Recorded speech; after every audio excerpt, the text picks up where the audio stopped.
السلام علیکم۔ اگر میں آپ سے کہوں کہ آپ کا رزق آپ کے گھر تک تو آتا ہے لیکن آپ کی کچھ غلطیوں کی وجہ سے وہ واپس بھیج دیا جاتا ہے تو کیا آپ مانیں گے؟ چلیے اسی ٹاپک پہ آج ہم بات کرتے ہیں۔ کیا آپ جانتے ہیں کہ کچھ ایسے روحانی گناہ ہیں جو آپ کے دروازے پر آئے ہوئے رزق کو واپس بھیج دیتے ہیں؟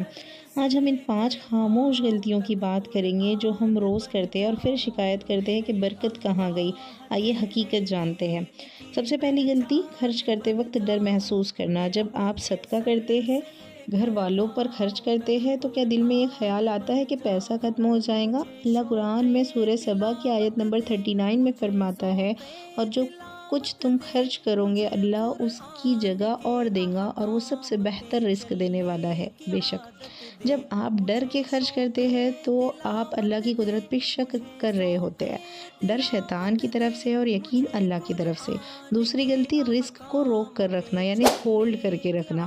پیسہ پانی کی طرح ہے، اگر بہتا رہے گا تو صاف رہے گا، اگر روک لو گے تو اس میں بدبو پیدا ہو جائیں گی۔ سورہ بقرہ میں اللہ تعالیٰ ان لوگوں کی تعریف کرتا ہے جو ینفقون کرتے ہیں، یعنی جو رزق کو آگے بڑھاتے ہیں، روکتے نہیں۔ کنجوسی کرنے والا اصل میں اپنے ہی آنے والے رزق کا راستہ بلاک کر رہا ہوتا ہے۔ تیسری اور سب سے خطرناک وجہ ہے حسد۔ ذرا سوچئے، جب آپ کسی دوسرے کی کامیابی دیکھ کر جلتے ہیں تو آپ دراصل اللہ کے فیصلے پر اعتراض کر رہے ہوتے ہیں۔ حسد آپ کے ریسیونگ چینل کو بند کر دیتا ہے، بلاک کر دیتا ہے۔ حضرت محمد صلی اللہ علیہ وسلم نے فرمایا کہ حسد نیکیوں کو ایسے کھا جاتا ہے جیسے آگ لکڑی کو۔ اگر آپ چاہتے ہیں کہ اللہ آپ کو اور دے تو پہلے دوسروں کو جو مل رہا ہے اس میں خوش ہونا سیکھے۔ چوتھی غلطی ہے ناشکری۔ ہماری نظر ہمیشہ اس پر ہوتی ہے جو ہمیں نہیں ملا، اس پر نہیں ہوتی جو ہمیں ملا ہے۔ قرآن میں فرمایا ہے سورہ ابراہیم میں اللہ نے، اگر تم شکر کرو گے تو میں تمہیں اور زیادہ دوں گا۔ شکایت کرنے سے رزق تنگ ہوتا ہے اور شکر کرنے سے رزق وسیع اور کشادہ ہوتا ہے۔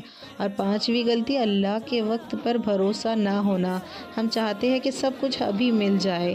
جب ہم بے صبری دکھاتے ہیں تو ہم اس غیبی نظام میں دخل دینے کی کوشش کر رہے ہیں جو اللہ نے ہمارے لیے بنایا ہے۔ رزق صرف نوٹ کا نام نہیں ہے، سکون، صحت اور نیک اولاد بھی بہترین رزق ہے۔ ان 5 غلطیوں کو چھوڑ دیں، ڈر، کنجوسی، حسد، ناشکری اور بے صبری۔ پھر دیکھیں کیسے آپ کی محنت میں وہ برکت آتی ہے جو حساب کتاب سے پرے ہے۔